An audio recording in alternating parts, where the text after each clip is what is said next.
সকল প্রশংসার মালিককে, সকল ক্ষমতার উৎসকে, কেউ যেটা পারে না পারে কে? সে আল্লাহর দরবারে আমরা শুকরগুজার হচ্ছি, পড়ে নিচ্ছি কালিমাতু শুকর আলহামদুলিল্লাহ। সবাই গলা খুলে আওয়াজ করে পড়ুন, রব্বানা লাকাল হামদ হামদান কাসীরান তাইয়্যিবান মুবারাকান ফীহি ইয়া রাব্বি লাকাল হামদু কামা ইয়ানবাগি লিজালালি ওয়াজহিকা ওয়া আযীমি সুলতানিকা লাকাল হামদু বিল ঈমান লাকাল হামদু বিল ইসলাম লাকাল হামদু বিল কুরআন। মরহুম মাওলানা শহীদুল্লাহ স্মৃতি সংসদ ও পেকুয়া সমাজ উন্নয়ন পরিষদের যৌথ উদ্যোগে আয়োজিত আজকের এই অষ্টম তাফসীরুল কোরআন মাহফিলের সম্মানিত সভাপতি, প্রধান অতিথি, বিশেষ অতিথি, মঞ্চে উপবিষ্ট মেহমানবৃন্দ এবং দেশ বরেণ্য প্রথিতযশা ওলামায়ে কেরাম যারা সকাল 10টা থেকে আজকের এই বিশাল তাফসীরুল কোরআনের ময়দানে আলোচনা করেছেন, আমি সবার প্রতি কৃতজ্ঞতা, অভিনন্দন, মোবারকবাদ জানিয়ে শুরু করছি। আল্লাহ রাব্বুল ইজ্জত জালালের দরবারে শুকরিয়া জ্ঞাপনের পাশাপাশি আমি আপনাদের শুকরিয়া জানাই যারা কক্সবাজারের বিভিন্ন থানা থেকে, চট্টগ্রামের বিভিন্ন থানা থেকে এবং বাংলাদেশের বিভিন্ন জেলা থেকে আজকের আমাদের এই প্রোগ্রামে প্রায় দীর্ঘ 5 বছর পর যে তাফসীরুল কোরআনের প্রোগ্রাম দিয়ে এবছর আমরা প্রোগ্রাম শুরু করছি, সেই প্রোগ্রামে আপনারা জয়েন করেছেন। আপনাদের সবাইকে অন্তরের অন্তঃস্থল থেকে শুভেচ্ছা জানাই। আমি অন্তরের অন্তঃস্থল থেকে শুভেচ্ছা জানাতে চাই আমার প্রিয় সাংবাদিক বন্ধুদের, electronics media, printing media, YouTuber ভাইদের। আজকে এই প্রোগ্রামের শান্তি শৃঙ্খলা নিরাপত্তার দায়িত্বে নিয়োজিত ছিল পুলিশ বাহিনী, বিডিআর বাহিনী, তারপরে র্যাব, দেশপ্রেমিক সেনাবাহিনী এবং পেকুয়ার ভলান্টিয়ার্স ভাইয়েরা, যারা যেভাবে আজকের প্রোগ্রামকে সার্থক করার জন্য আপনারা শ্রম দিয়েছেন, সময় দিয়েছেন, মেধা দিয়েছেন, উপস্থিত হয়ে প্রোগ্রামকে সার্থক করেছেন, আমি সবাইকে শুভেচ্ছা এবং মোবারকবাদ জানিয়ে শুরু করতে চাই। সম্মানিত ভাইয়েরা, আমাদের সময় হাতে খুব কম। বড় তাফসীল প্রোগ্রামগুলোর সবচেয়ে বড় ক্রাইসিস বা প্রবলেম হচ্ছে এখানে শোডাউন থাকে বেশি, ইউটিউবার থাকে বেশি, নিউজ কাভারেজ বেশি, কিন্তু মন খুলে, প্রাণ খুলে, নিঝুম নিস্তব্ধ একটা পরিবেশে কথা বলার যে সুযোগ, সেটা হয়ে ওঠে না। কিন্তু আমরা একটু কষ্ট করলে, একটু স্যাক্রিফাইস করলে এটা সম্ভব। আমি শুরুতে হাত জোর করে আল্লাহর ওয়াস্তে আপনাদেরকে চুপ থাকতে বলেছি। কোনো ভলান্টিয়ার্স আপনাকে বলবে না, একজন আরেকজনকে বলবে না, একে অন্যকে বলার দরকার নাই, থামো, সরো, জায়গা নাই, কিছু বলার দরকার নাই। শুধু চুপ থাকতে হবে মেহেরবানি করে কয়েকটা মিনিট। আল্লাহর ওয়াস্তে যদি মেহেরবানি করে চুপ থাকতে পারেন, কয়েকটা কথা শেয়ার করবো ইনশাআল্লাহ। এইদিকে চুপ হয়ে গেছে মাশাআল্লাহ, এই দিকটাতেও আল্লাহর ওয়াস্তে ধাক্কা ধাক্কি জায়গা না হলে পেছনে চলে যাও। আমাকে দেখা লাগবে জরুরি না তো, এলইডি আছে, ওখানেও দেখা যাবে, ওখানে চলে যাও। ধাক্কা ধাক্কি করে ঘেমে ঘরমাক্ত হয়ে কি একটা কঠিন অবস্থা। শীতের সিজন মনে হয়, আমি তো ঘামতেছি, ঘন্টা বাড়াই দিতে হবে, ঘামতেছি টোটালি। র্যাবের ভাইয়েরা কি পরিমাণে কষ্ট স্বীকার করেছে আমাকে এখানে উঠাতে, যে এটা বলে বোঝানোর মতো না। তো আমাদের দেশের ভাইয়েরা ইমোশনাল, আবেগী, অনেক আবেগ দিয়ে অনেক কিছু আমরা হারাই, ভুল করি, আমরা বুঝি না, লং রানে আমরা চিন্তা করতে পারি না। একটা নিঝুম নিস্তব্ধ পরিবেশ যদি দেয়া যেত, কথা বলতে পারতাম, লক্ষ লক্ষ কোটি কোটি মানুষ, সারা পৃথিবীর মানুষ এটা শুনতো, মানুষের মন, মস্তিষ্ক, চিন্তা, মননে পরিবর্তন আসতো। কিন্তু ধাক্কা ধাক্কি করে আসতে আসতে আমাদের মাইন্ড ডিস্টার্ব হয়ে যায়। কিছু বুলেট পয়েন্ট সাজিয়ে নিয়ে আসছে, যেটা বলবো এটা ব্রেন থেকে হারিয়ে যায়, আর মনে রাখতে পারি না। জান নিয়েই তো টানাটানি, আমি মনে রাখবো কি? জান নিয়ে টানাটানি। তো যদি আমরা প্রতিটা বড় বড় পাবলিক ইভেন্টে যদি এরকম করি, আমাদের পক্ষে কি আর ময়দানে কথা বলা সম্ভব হবে? বাধ্য হয়ে পরে ফেসবুকে ঘোষণা দিব যে আমি আর তাফসির মাহফিলে নাই, আমি মসজিদের হালাকা করব, 20 জন নিয়ে আমি দাওয়াতি কাজ করব, যথেষ্ট, গুড ইনাফ। এটাই আপনারা চান নাকি? এটাই চান? তো একটু মেহরবানি করে চুপ করা যাবে না, জায়গা না হলে পেছনে চলে যান, কিন্তু যারা থাকবেন চুপচাপ, আওয়াজ করা যাবে না। আল্লাহর ওয়াস্তে অনুরোধ করার পরে যদি এটা ভায়োলেট করেন, জবাব দিতে হবে আল্লাহর কাছে। খবরদার, আল্লাহর ওয়াস্তে বলেছি, আওয়াজ করা যাবে না। ভাইয়েরা, এভাবে আলোচনা করা যায় না, মেহরবানি করে আওয়াজ করবেন না। আমার দিকে তাকান। আজকে যে টপিকটা নিয়ে আমি আপনাদের সামনে কথা বলবো সেটা হচ্ছে আমাদের ধর্মীয় জীবনে, সামাজিক জীবনে, রাষ্ট্রীয় জীবনে ঐক্যবদ্ধ থাকার গুরুত্ব। The importance of unity in our life. আমরা ঐক্যবদ্ধ থাকতে চাই কি চাই না? এই আপনাদের গলার আওয়াজ। আমরা ঐক্যবদ্ধ জীবন যাপন করতে চাই কি চাই না? চাই। ঐক্যের কোনো বিকল্প নাই। গত 50 বছর তো দেখেছি এই ডিসইউনিটি, অনৈক্য, বিভেদ, বিচ্ছিন্নতা আমাদেরকে কোথায় নিয়ে গিয়েছে। এই যে দেখেন, কিছুদিন আগে আমাদের বর্তমান নেতা ডক্টর ইউনূস, উনি সব রাজনৈতিক নেতৃবৃন্দদেরকে ডেকেছেন একটা ইস্যুকে কেন্দ্র করে। তার মানে গোটা বাংলাদেশ এক হয়ে গিয়েছে। আমরা সবাই উদ্বেলিত হয়েছে, উচ্ছ্বসিত হয়েছে, ঠিক কিনা বলেন? রাজনৈতিক নেতাদেরকে ডেকেছেন উনি, আমরা এক হয়েছি। এরপরে ধর্মীয় অঙ্গনের যে লিডাররা, বিভিন্ন ধর্মের, শুধু মুসলিম না, সবাইকে ডেকেছেন, আমরা ঐক্যবদ্ধ হয়েছি। এটাকে বলে ন্যাশনাল ইউনিটি, জাতীয় ঐক্য। যে কোনো ধরনের কনস্পাইরেসি, ষড়যন্ত্র, আধিপত্যবাদ মোকাবেলায় জাতীয় ঐক্যের চেয়ে মোক্ষম হাতিয়ার আর নাই। আমাদের একটা প্রতিবেশী দেশ আছে, আমরা আমাদের দেশ নিয়ে যত ভাবি তারা তার চেয়ে বেশি ভাবে। কথা বুঝতেছেন না? আরো ভেঙে বলতে হবে। হ্যাঁ, আমরা আমাদের দেশ নিয়ে যত উদ্বিগ্ন, এদের আরো টেনশন বেশি। বলেন, আমাদের দেশে শান্তি আছে না নাই? আমরা হিন্দু মুসলিমে কখনো দাঙ্গা লাগে? আসতে বলেন, কেন লাগে? ওদের পূজা পার্বণে আমাদের মাদ্রাসার ছেলেরা যে পাহারা দেয়, চিল্লায় বলেন ঠিক কিনা? আমাদের তাফসির মাহফিলের সময় ওরা ডিস্টার্ব করেন, ঢোল বাজায় না। ওদের পূজা পার্বণের সময় আমাদের তাফসির মাহফিলের ডেট হলে আমরা চেঞ্জ করে দেই। সুবহানাল্লাহ, কি সাম্প্রদায়িক সম্প্রীতির রোল মডেল। আর ওই বাংলাদেশের ব্যাপারে তারা অনেক ডিসইনফরমেশন ছড়াচ্ছিল। ভারতের অনেকগুলো গণমাধ্যম, আমি জেনারেলাইজ করব না, আমাদের প্রতিবেশী দেশের সব গণমাধ্যমকে আমি দোষ দিতে চাই না, অনেকগুলো গণমাধ্যম তারা ডিসইনফরমেশন শেয়ার করেছে। ডিসইনফরমেশন আর মিস ইনফরমেশনের পার্থক্য আছে। মিস ইনফরমেশন না জেনে ভুল বুঝে একটা মিথ্যা বা ভুল তথ্য ছড়িয়ে দেয়া, এটার ক্ষমা আছে, এটার কি আছে? আর ডিসইনফরমেশন মানে ইচ্ছা করে, প্ল্যান করে, ম্যাপ করে, ছক এঁকে মিথ্যা, গুজব, রটনা সোশ্যাল মিডিয়ায় ছড়ানো, এটার ক্ষমা আছে? আওয়াজ করে বলেন, ক্ষমা আছে? ভারতের কিছু গণমাধ্যম তাই করেছে। আমরা ব্যথিত হয়েছি, আমাদের হৃদয়ে রক্তক্ষরণ হয়েছে। আমাদের প্রতিবেশী দেশকে বলতে চাই, আমাদের দেশ নিয়ে আপনাদের ভাবার দরকার নাই। নিজের চরকায় তেল দেন, নিজের দেশ নিয়ে ভাবেন।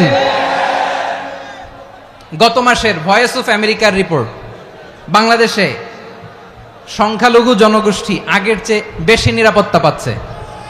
Report voice of America, Muslim report নাকি? মুসলিম জরিপ, ভয়েস অফ আমেরিকা। কথা বুঝে নাই বোধহয়। ভয়েস অফ আমেরিকা কি আমাদের রিপোর্ট? না, ভয়েস অফ আমেরিকার জরিপ, বাংলাদেশের সংখ্যালঘু জনগোষ্ঠী আগের চেয়ে ভালো নিরাপত্তা পাচ্ছে।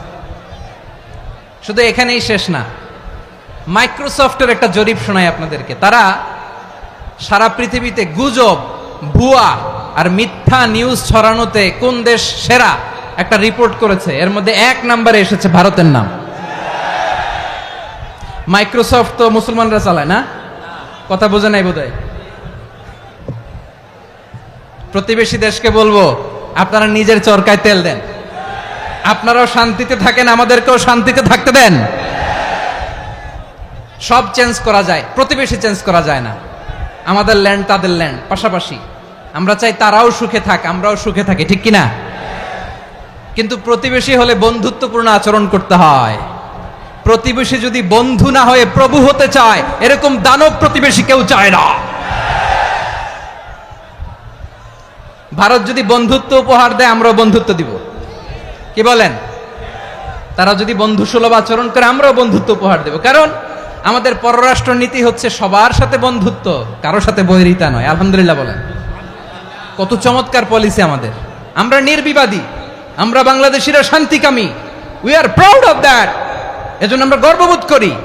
আমাদের পররাষ্ট্র নীতি সবার সাথে বন্ধুত্ব, কারোর সাথে শত্রুতা নয়। তাই প্রতিবেশী দেশকে বলবো, আমার ভাইয়েরা, আপনারাও আমাদের ভাই, বন্ধুত্ব দিলে বন্ধুত্ব পাবেন। বন্ধুত্ব ইজ ওয়েলকাম, দাদাগিরি নয়। বন্ধুত্ব ওয়েলকাম, দাদাগিরি নয়, লাউড এন্ড ক্লিয়ার। ভারত যদি বন্ধুত্ব দেখায় বন্ধুত্ব পাবে, কিন্তু ভারত যদি বাংলাদেশে আধিপত্যবাদ বিস্তার করতে চায়, বাংলাদেশের 18 কোটি জনগণ সেটা রুখে দেবে। ভারত যদি গৌর গোবিন্দের ভূমিকায় নামতে চায়, দেশের 18 কোটি মুসলমান শাহজালালের ভূমিকায় নামবে।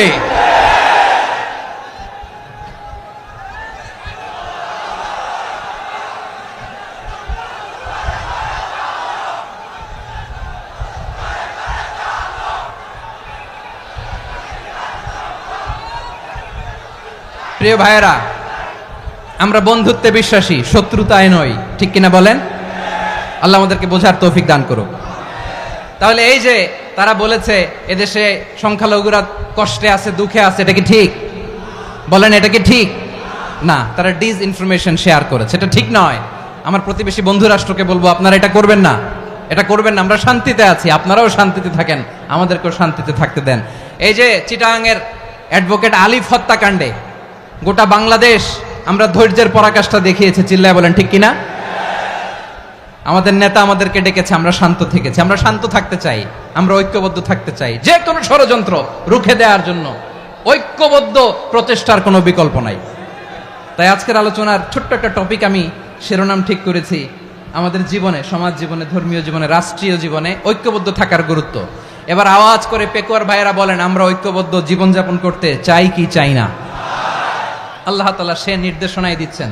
আল্লাহ তাআলা ইরশাদ করছেন, ওয়া'তাসিমু বিহাবলিল্লাহি জামিআন ওয়া লা তাফাররাকু ওয়াযকুরু নি'মাতাল্লাহি আলাইকুম إذ كنتم أعداء فألف بين قلوبكم فأصبحتم بنعمته إخوانا وكنتم على شفا حفرة من النار فأنقذكم منها كذلك يبين الله لكم آياته لعلكم تهتدون الله أكبر পড়েন। আল্লাহ বললেন, ও গোলামেরা শোনো, ওয়া'তাসিমু বিহাবিলিল্লাহি জামিআ, ও আমার গোলামেরা সবাই মিলে আল্লাহর রশিকে আঁকড়ে ধরো। আল্লাহর রশি হলো ইসলাম, আল্লাহর রশি হলো কোরআন। আল্লাহ বললেন, কোরআনকে আঁকড়ে ধরো, ইসলামকে আঁকড়ে ধরো। একা একা আঁকড়ে ধরলে চলবে না, জামিয়া, সবাই মিলে আঁকড়ে ধরো। এই আদেশটা আমাদের জন্য দান করেছেন কে? আল্লাহ তাআলার নির্দেশ, ওয়া'তাসিমু বিহাবলিল্লাহি জামিআ, সবাই মিলে আল্লাহর রশিকে আঁকড়ে ধরো। হাবলুল্লাহ মানে আল্লাহর রশি। হাবলুল্লাহ মানে কি? রশি। এই হাবলুল্লাহ আল্লাহর রশি বা আল্লাহর রজ্জু দ্বারা উদ্দেশ্য হচ্ছে ইসলাম। আল্লাহর রশি দ্বারা উদ্দেশ্য কি? তাফসিরে অনেক ব্যাখ্যা এসেছে। এরকম পরিস্থিতিতে তাফসিরের সূক্ষ্ম সূক্ষ্ম বিষয়গুলো আমরা শোনাতে চাই, কিন্তু পরিবেশ হয়ে ওঠে না। আল্লাহর রজ্জু বা আল্লাহর রশি দ্বারা উদ্দেশ্য হচ্ছে ইসলাম। আল্লাহর রজ্জু বা আল্লাহর রশি দ্বারা উদ্দেশ্য হচ্ছে কোরআন, কারণ কোরআন আমাদেরকে ঐক্যবদ্ধ করে, ইসলাম আমাদেরকে ঐক্যবদ্ধ করে। চিল্লায় বলেন ঠিক কিনা? এজন্য আল্লাহ বললেন, তোমরা আমার রশিকে আঁকড়ে ধরো, বিচ্ছিন্ন হয়ে না। আমার দেয়া নেয়ামতগুলো স্মরণ করো। যখন তোমরা ছিলে শত্রু, তোমাদের মধ্যে হৃদয়ে আমি আল্লাহ ভালোবাসা ঢেলে দিলাম, ফলে তোমরা সবাই ভাই ভাই হয়ে গেলে। তোমরা সবাই ছিলে জাহান্নামের কিনারায়, জ্বলন্ত অগ্নিকাণ্ডের পাশে। আমি আল্লাহ দয়া করে ঈমানের বদৌলতে তোমাদেরকে আগুন থেকে ফেরালাম। আমি আল্লাহ দয়া করে তোমাদেরকে জান্নাতের পথ দেখিয়ে দিলাম। সুবহানাল্লাহ পড়েন। এমন পথ দেখালাম যেই পথ তোমাদেরকে জান্নাতে নিয়ে যাবে, পথের দিশা তোমরা পাবে। লাআল্লাকুম তাহতাদুন। প্রিয় ভাইরা, তাহলে আমাদের যে ঐক্যবদ্ধ থাকতে হবে, এই নির্দেশটা কার? নাকি মন মতো আমি বানায় বলতেছি? আওয়াজ করে বলুন, নির্দেশটা কার? আল্লাহর। তাহলে আমাদেরকে ঐক্যবদ্ধ জীবন যাপন করতে হবে প্রিয় ভাইরা। ইসলাম আমাদেরকে ঐক্যবদ্ধ করে। ইসলাম আমাদেরকে কি করে? সংঘবদ্ধ করে, ঐক্যবদ্ধ করে। বিচ্ছিন্ন হওয়া যাবে না। বিরোধ, বিচ্ছিন্নতা, মতানৈক্য এগুলো আমাদেরকে ধ্বংস করে, আমাদেরকে দুর্বল করে। আর আমাদের ঐক্যবদ্ধ প্রচেষ্টা আমাদেরকে বিজয়ের দিকে এক ধাপ এগিয়ে নেয়। চিল্লায় বলেন ঠিক কিনা? এজন্য আল্লাহ বললেন ওয়াতাসিমু বিহাবলিল্লাহি জামিআ, তোমরা আল্লাহর রশিকে আঁকড়ে ধরো, তোমরা ঐক্যবদ্ধ জীবন যাপন করো, তোমরা বিচ্ছিন্ন হইও না। বিচ্ছিন্ন হইলে লস, ঐক্যবদ্ধ হলে সেখানে কল্যাণ আছে না নাই? মাইকে কি সমস্যা হয়েছে কোনো? হ্যাঁ, এবার ঠিক আছে। প্রিয় ভাইয়েরা, শেষ করে দেই না? তাইলে শেষ করে দিব তো। গত 2 দিন আগে এসে বসে আছেন, আর আমি আসার 20 মিনিটের মধ্যে উঠে যাচ্ছেন কেন? আর সহ্য হচ্ছে না? আর পারতেছেন না? হ্যাঁ, বসেন। যাদের খুব জরুরত তাদেরকে বের হইতে দেন। অনেকে সকাল থেকে বসে আছে, ওয়াশরুমে যেতে হবে, সারাদিন কিছু খায় নাই, পাগলের মতো বসে আছে। আমি জানি, সব রিপোর্ট আছে আমার কাছে। মেহেরবানি করে বিশৃঙ্খলা করবেন না, আল্লাহর ওয়াস্তে, আল্লাহর ওয়াস্তে। যাদের কষ্ট হচ্ছে বের হয়ে যান। আরো কয়েক মিনিট কথা বলে আমরা শেষ করব। আল্লাহর ওয়াস্তে, আল্লাহর ওয়াস্তে বলার পরেও এরকম বিশৃঙ্খলা করা মোটেও কাম্য নয় প্রিয় ভাইয়েরা। আল্লাহর ওয়াস্তে, এই শব্দটা কতবার ইউজ করেছি আমি, আল্লাহর ওয়াস্তে। আপনার বুক কাঁপে না? হ্যাঁ, ভয় হয় না আল্লাহর? একটু থামেন, একটু থামেন, মেহেরবানি করে, মেহেরবানি করে। এই তো, হ্যাঁ, মাশাআল্লাহ। আল্লাহর ওয়াস্তে প্রিয় ভাইয়েরা, ঐক্যবদ্ধ হতে হবে আমাদেরকে। আদেশটা কার? একটু আওয়াজ করবেন। ঐক্যবদ্ধ জীবন যাপন করতে হবে, আদেশটা কার? আমাদের আগে যে সমস্ত জাতিগোষ্ঠী ধ্বংস হয়েছে বিভেদের কারণে হয়েছে। বিশ্বনবী বলেন, বুখারীর বর্ণনা, ফা ইন্নামা আহলাকাল্লাযীনা মিন ক্বাবলিকুম কাসরাতু মাসাইলিহিম ওয়া ইখতিলাফুহুম আলা আমবিয়াইহিম। তোমাদের আগে ইহুদি নাসারারা যারা ধ্বংস হয়েছে, আমার গজবে উপনীত হয়েছে, 2টা কারণ ছিল। নাম্বার 1, কাসরাতু মাসাইলিহিম, বেশি প্রশ্ন করত, প্রয়োজনে অপ্রয়োজনে নবীরে প্রশ্ন করে আটকাইতে চাইতো, এরকম ডাকাত ছিল তারা। 2 নাম্বার কারণ, ওয়াখতিলাফুহুম আলা আমবিয়াইহিম, ইখতিলাফ করার কারণে, বিভেদের কারণে, পারস্পরিক বিরোধে জড়ানোর কারণে তারা ধ্বংস হয়েছে। এখন বলেন, আমরা কি আল্লাহর গজব চাই? আমরাও কি তাদের মতো ধ্বংস হতে চাই? এজন্য আল্লাহ তাআলা সূরা আল ইমরানের 105 নম্বর আয়াতে বললেন, ওয়ালা তাকুনু কাল্লাযীনা তাফাররাকু ওয়াখতালাফু মিন বা'দি মা জাআহুমুল বাইয়িনাত ওয়া উলাইকা লাহুম আযাবুন আযীম। খবরদার, প্রমাণ পাওয়ার পরেও, দলিল নাজিল হওয়ার পরেও যারা বিরোধ করেছে, ইখতিলাফ করেছে, বিচ্ছিন্ন হয়েছে, খবরদার তোমরা তাদের মতো হয়ো না। যদি তাদের মতো হও তাহলে জেনে রাখো, ওয়া উলাইকা লাহুম আযাবুন আযীম, তাদের জন্য আমি মর্মন্তুদ শাস্তি প্রস্তুত করে রেখেছি। যারা বিচ্ছিন্ন হয়েছে, বিরোধ করেছে, তারা কারা? ইহুদি নাসারারা। এই আয়াতের তাফসীরে কাল্লাযীনা তাফাররাকু ওয়াখতালাফু, যারা বিচ্ছিন্ন হয়েছে, বিরোধ করেছে, তারা কারা? মুফাসসিরিন ইকরাম বলেছেন তারা ইহুদি নাসারারা। আওয়াজ করে বলুন তো, তারা কারা? ইহুদি নাসারারা। বিষ্ণু ঈসা ইসলাম সুনানে আবু দাউদ এবং তিরমিজির হাদিসে বলেন, ইফতারাকাতিল ইয়াহুদু আলা 71 ফিরকা, ইহুদিরা 71 দল হয়েছে। ইখতিলাফ করতে করতে কয় দল? সবাই বলে নাই, কয় দল? ওয়াফতারাকাতিন নাসারা আলা 72 ফিরকা, আর নাসারারা হয়েছে 72 দল। আওয়াজ করে বলুন তো, কয় দল? ওয়াসাতাফতারিকু হাযিহিল উম্মাহ বি73 ফিরকা। আর বিশ্বনবী আফসোস করে বলেন, আমার উম্মত হবে 73 দল। ইহুদি 71 দল, নাসারা 72 দল, আর আমার উম্মত, বুঝে থাকলে আওয়াজ করে বলেন। বিশ্বনবী বলেছেন, আমার উম্মত ভাগ হবে কয় দলে? কুল্লুহা ফিন্নার, সব জাহান্নামে যাবে, ইল্লা ওয়াহিদা, একটা দল ছাড়া। সাহাবারা বললেন, মান হিয়া ইয়া রাসূলুল্লাহ, সেই নাজাত প্রাপ্ত জান্নাতি দল কোনটা? আপনি কি আমাদের বলবেন না? আপনি মেহেরবানি করে একটু বলে দেন তারা কারা। বিশ্বনবী বললেন, মা আনা আলাইহি ওয়া আসহাবি, আমি এবং আমার সাহাবারা যেই মতের উপর, যেই পথের উপর আছে, এই মত এবং পথের উপর যারা থাকবে তারাই জান্নাতের দল হয়ে যাবে। যারা আমার মত, আমার সাহাবীর মত এবং পথকে অনুসরণ করবে তারাই জান্নাতে যাবে। তাহলে প্রিয় ভাইয়েরা, আমরা কি আর ইখতিলাফ করব, কাদা ছোড়াছুরি করব? করবেন না যে বোঝাই তো যাচ্ছে দৃশ্য দেখে। ধাক্কাধাক্কি যে আপনারা করবেন না, আপনাদের এই যে আমলনামা তো আমার কাছে আছে। পেকুয়ার ভাইয়েরা, এটা তো আমার ওয়ার্ম আপ প্রোগ্রাম। আমার বিভাগীয় প্রোগ্রাম হচ্ছে 8 বিভাগে 8টা। কয়টা? এটা কেন নিলাম? নেয়ামতুল্লাহ নিজামীর জ্বালা থেকে বাঁচার জন্য নিলাম। ওর জ্বালাতনে ও পারে না মালয়েশিয়া থেকে আমরা টেনে নিয়ে আস, চার্টার ফ্লাইট ভাড়া করে পারে না নিয়ে আস। এমন কোনো মাধ্যম নাই, এমন কোনো ওয়ে নাই সে ধরে নাই। আর তার কাছে আমার কাছে তার দাবিও আছে, কারণ এর আগে 2-3 বার আসার কথা ছিল, কয়েকবার এসে এসে ফিরে গেছি, অনুমতি হয় নাই। এখন দাবার গুটি পাল্টে গেছে, দাবার গুটি পাল্টে গেছে। এক মাঘে শীত যায় না, কিন্তু আমরা স্মরণে রাখি না, ভুলে যাই। এটাই বড় আফসোস প্রিয় ভাইরা। তো এটা ওয়ার্ম আপ প্রোগ্রাম, এটা ওয়ার্ম আপ উদ্বোধনী প্রোগ্রাম, বিভাগীয় প্রোগ্রাম আমার জানুয়ারি থেকে শুরু। তো যা যা করছেন আমার সাথে পেকুয়াতে সব কিন্তু বয়ান দিব, ওই জায়গায় সব বলে দিব পেকুয়াবাসী কি করছে। আমি তো ভাবছি পেকুয়ার জেনারেশন জি আমাকে এমন ভাবে রিসিভ করবে, আমার কোনো ব্যাগ পেতে হবে না, কষ্ট পেতে হবে না। আমাকে স্মার্টলি তারা স্টেজে রিসিভ করবে, স্মার্টলি তারা সেফ এন্ট্রি সেফ এক্সিট দিবে। তো বাস্তবে তো উল্টা, একেবারে উল্টা। আমি জানি জায়গা নাই, ওই যে দেখছেন উত্তর রেডিয়াস।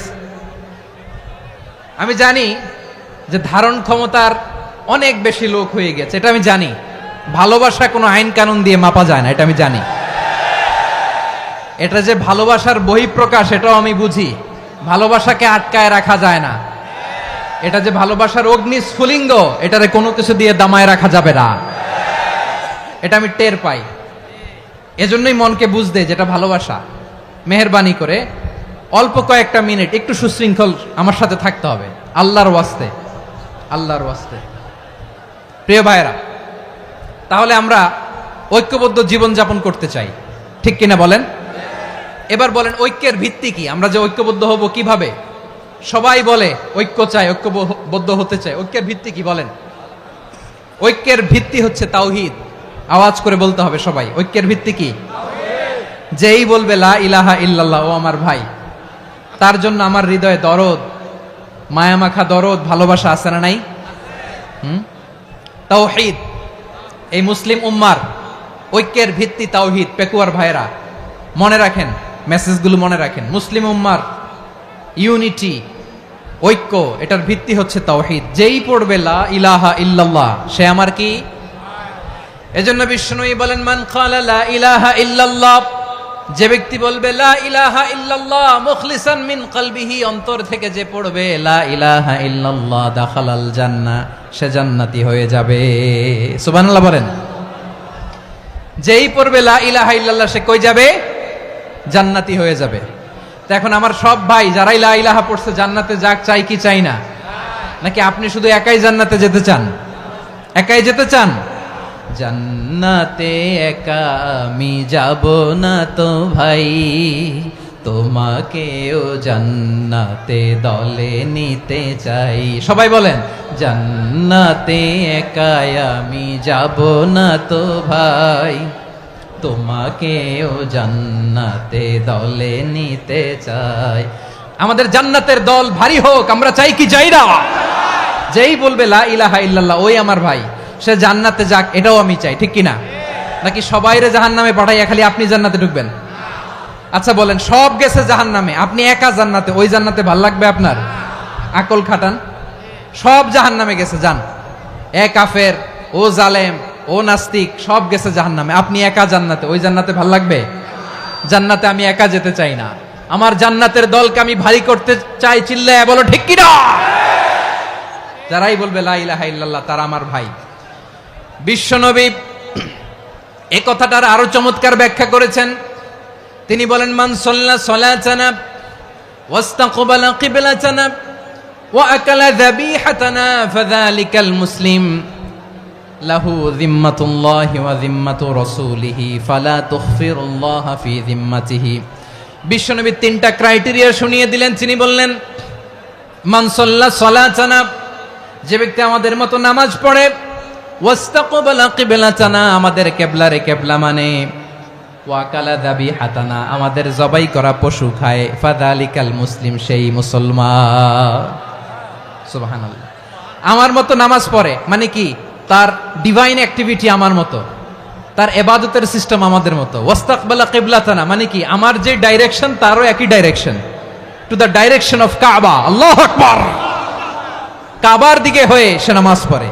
আমার ডাইরেকশন তার ডাইরেকশন, আমার ডেস্টিনেশন তার ডেস্টিনেশন এক। ওয়া আকালা যাবিহাতানা, আমার জবাই করা পশু খায়, সেই মুসলিম। সেই মুসলিম। লাহু যিম্মাতুল্লাহি ওয়া যিম্মাতু রাসূলিহি, তার জন্য রয়েছে আল্লাহর জিম্মা, রাসূলের জিম্মা। ফালা তুখফিরুল্লাহা ফি যিম্মাতিহি, আল্লাহর জিম্মাদারির তোমরা খেয়ানত করো না। তার মানে তোমার মুসলিম ভাইরে অমুসলিম বলো না, তার জান মালের কোনো ক্ষতি তুমি করতে পারবা না। সুবহানাল্লাহ বলেন। তাহলে ঐক্যের ভিত্তি বিশ্বনবীর কথা থেকে, মুখনিসৃত পবিত্র কথা থেকে আমরা পেলাম। আমার আঙ্গুলের দিকে তাকিয়ে আওয়াজ করে বলো পেকুয়ার ভাইয়েরা, ঐক্যের ভিত্তি কয়টা? আওয়াজ করে বলো কয়টা? ঐক্যের ভিত্তি হবে যে তাওহীদ, এটার ব্যাখ্যা তিনটা বলেছেন বিশ্বনবী। এক নম্বরে, যে আমাদের মতো নামাজ পড়ে, যে আমাদের কেবলারে কেবলা মানে, যে আমাদের জবাই করা পশু খায়, সেই মুসলিম। সেই কি? মুসলিম। সে আমার ভাই, তার সাথে আমার কোনো বিরোধ আছে? কথা বলো পেকুয়ার ভাইয়েরা, বিরোধ আছে? কোনো বিরোধ নাই, কারণ আমরা এক উম্মাহ, আমরা সবাই এক উম্মাহ। সবাই আওয়াজ করে আমার সাথে বলেন তো, এক উম্মাহ। এগুলো মুখস্থ করতে হবে আমাদের। আওয়াজ করে সবাই বলো, কেউ বাকি থাকবে না, বলো এক উম্মাহ। রব্বুল আলামিন বলেন, ইন্না হাযিহি উম্মাতুকুম উম্মাতান ওয়াহিদাতান, ইন্না হাযিহি উম্মাতুকুম উম্মাতান ওয়াহিদাতান ফাআনা রাব্বুকুম ফা'বুদুন। নিশ্চয়ই তোমাদের এই উম্মাহ হচ্ছে এক উম্মাহ। উম্মাতান ওয়াহিদা, এক উম্মাহ। আমি তোমাদের এক রব, আমি এক আল্লাহর ইবাদত করো, আমি ছাড়া কারো ইবাদত করো না। আদেশটা কার? তাহলে আমরা সবাই মিলে কয় উম্মাহ? এই যে এই ভাইয়েরা, এই তোমরা যে ঢিলাঢিলি করতেছো আমি দেখতেছি না, না? আমি বলছি না ও মারছে, ওর দোষ, এগুলো বলা যাবে না। বলছি তোরে দেখাচ্ছ কেন? তুমি তো আমার দিকে তাকাবা। তোমারে পানি মারলেও আমার দিকে তাকাবা, তোমারে আঘাত করলে তুমি আমার দিকে তাকাবা। তোমাদেরকে তো এই দায়িত্ব দিয়েছিলাম। এদিকে কিয়ামত হয়ে যাবে কিন্তু ঘাড় নড়বে না। আমি তো ওই অডিয়েন্স চাই। তো ধাক্কাধাক্কি করলে হবে? যখন জিজ্ঞেস করব বাঘের মতো উত্তর দিবা, আর বাকি সময় খরগোশের কানের মতো কান খাড়া করে আমার দিকে করে রাখবা। রাজি আছো? তাহলে আমরা সবাই এক উম্মাহ। কয় উম্মাহ? নাকি দুই উম্মাহ? আওয়াজ করে বলো, কয় উম্মাহ? এক উম্মাহ। শুধু এক উম্মাই না, শুধু এক উম্মাই না, শুধু আমরাই না, আমাদের সবার দিন একটা। আওয়াজ করে বলো কয়টা? বিশ্বনবী বলেন, আল আম্বিয়া ইখওয়াতুন লিআল্লাত, নবীরা হচ্ছে বৈমাত্রেয় ভাইয়ের মতো। উম্মাহাতুহুম শাত্তা ওয়া দীনুহুম ওয়াহিদ, নবীরা হলো বৈমাত্রেয় ভাইয়ের মতো। অর্থাৎ নবীদের মা ভিন্ন, বাবা এক, মানে নবীদের শরীয়ত ভিন্ন, কিন্তু দিন একটা। আমাদের দিন কয়টা? আমাদের প্রভু এক, এক নবীর উম্মত, জীবন বিধান এক, ওই শিবানী কোরআন। আমাদের প্রভু এক, এক নবীর উম্মত, জীবন বিধান এক, ওই শিবানী কোরআন। তবে কেন এক নও হে মুসলমান? এক হও করিয়া হবান। বাইতুল্লাহ এক। আওয়াজ করে বলো, আমাদের বাইতুল্লাহ কয়টা? বাইতুল্লাহ এক, মদিনা শরীফ এক, উহুদ পাহাড় এক, বদরের মাঠ এক, একটা তো জীবন আর মরণ যে একটাই, একসাথে মিলে মিশে একটাই প্রাণ। তবে কেন এক নও হে মুসলমান, এক হও করিয়া আহ্বান। সবাই মিলে আমাদের প্রভু এক, জীবন বিধান এক, ওই শিবানী কোরআন। একসাথে আমাদের প্রভু এক, জীবন বিধান এক, ওই শিবানী কোরআন। তবে কেন এক নও হে মুসলমান, এক হও করিয়া আহ্বান। আওয়াজ করে পড়েন আল্লাহু আকবার। আমার কলিজার টুকরা পেকুয়ার ভাইরা মাশাআল্লাহ এখন অনেক শান্ত হয়েছে। বলেন আমরা কয় উম্মাহ? এই যে শাহাদাত সাব্বাবা আঙ্গুলি উপরের দিকে উঁচু করে আওয়াজ করে বলো আমরা কয় উম্মাহ? আওয়াজ করে বলো আমরা কয় উম্মাহ? মাশাআল্লাহ আমরা এক উম্মাহ, এক উম্মাহ আমরা। খবরদার, গোটা বিশ্ব আমাদের এই আঙ্গুলি দেখেছে, আমরা এক উম্মাহ। শুধু আমরা এক উম্মাই না, আমরা এসেছি এক উৎস থেকে। কয় উৎস? ফ্রম অ্যাডাম এন্ড ইভ, আদম এবং হাওয়া, উনার সন্তান আমরা। তার ছেলে মেয়ে থেকে, তার ছেলে মেয়ে থেকে, তার ছেলে মেয়ে থেকে আমি। তার মানে রাস্তাঘাটে এদিকে সেদিকে যাকেই দেখি সে আমাদের এই বিরাট পরিবারের কেউ না কেউ। চিল্লায় বলেন ঠিক কিনা? এই যে যারা বসে আছে আমরা কোনো না কোনো ভাবে তো আত্মীয়, কি বলেন? কারণ আদি পিতাকে সবাই বলে না, আদি পিতাকে, আদি মাতাকে হাওয়া আলাইহিস সালাম। তার মানে আমরা উম্মাহ এক, আমাদের উৎস মানে এক অরিজিন থেকে আমরা এসেছি। সূরাতুল হুজরাতে আল্লাহ চমৎকার ভাবে বলেছেন।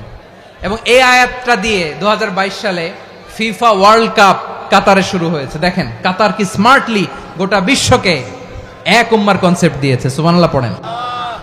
সূরাতুল হুজরাত আল্লাহ বলেন ইয়া আইয়ুহান নাসু ইন্না খলাকনাকুম মিন যাকারিন ওয়া উনসা وجعلناكم شعوبا وقبائل لتعارفوا إن أكرمكم عند الله أتقاكم إن الله عليم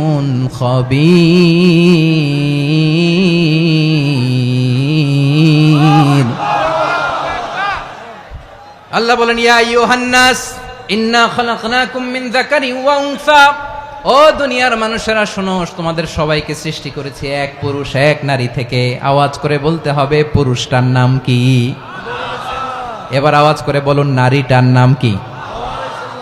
মিন যাকারিন ওয়া উনসা, এক নারী এক পুরুষ থেকে তৈরি করেছি। যাতে যাতে দলে দলে তোমাদেরকে বিভক্ত করেছি, যাতে একে অপরের সাথে পরিচিত হতে পারো। So may you interact each other. বিভিন্ন দেশে বিভিন্ন দলে তোমাদেরকে বিভক্ত করেছে যাতে ইন্টারাকশন হতে পারে, তাআরুফ হতে পারে। লিতাআরফু, যাতে তাআরুফ হয়, পারস্পরিক পরিচিতি হয়। তাহলে আমাদের অরিজিন এক। এই আয়াতটা যে কত powerful! This verse addresses the entire human being. অনেক আয়াতে আল্লাহ বলে ইয়া আইয়ুহাল্লাযীনা আমানু, ওহে মুমিনরা। অনেক আয়াতে আল্লাহ বলে ওহে মুসল্লিরা, ওহে মুমিনরা, ওহে বিশ্বাসীরা। কিন্তু এখানে আল্লাহ মুমিন মুসল্লি আস্তিক নাস্তিক ভেদে সবাইকে একসাথে অ্যাড্রেস করেছেন। আল্লাহ বলেছেন ইয়া আইয়ুহান নাস, ওহে মানব সকল। He addresses the entire human being regardless the colors, the races, the languages, the ethnicities, and reminded us we all from one origin. চিল্লায় বলেন আল্লাহু আকবার। আল্লাহ বলেন তোমাদের সবাইকে বানিয়েছি এক পিতা আদম, এক মাতা হাওয়া থেকে। দলে দলে গ্রামে গ্রামে ছড়িয়ে দিয়েছি যাতে করে তোমরা পরিচিত হতে পারো। আমি আল্লাহর কাছে তোমাদের কোনো ধরনের আলাদা মর্যাদার কোনো স্ট্যান্ডার্ড নাই, একটা ছাড়া। ইন্না আক্রামাকুম ইনদাল্লাহি আতকাকুম, আমার কাছে তার মর্যাদা সব চাইতে বেশি যার হৃদয়ে তাকওয়া থাকবে বেশি। আল্লাহর কাছে ধনী গরিবের পার্থক্য নাই, লম্বা খাটোতে পার্থক্য নাই, আরব অনারবে পার্থক্য নাই। এই আয়াত নাজিল করে আল্লাহ তাআলা বিভেদের দেয়াল বা প্রাচীরকে ভেঙে গুড়িয়ে দিয়েছেন। সবাই সমান, আমরা সবাই সমান। কোনো পার্থক্য নাই। তাহলে আমরা এক উম্মাহ, আওয়াজ করে বলতে হবে আমরা কি? আমরা কয় উৎস থেকে এসেছি? এক উৎস।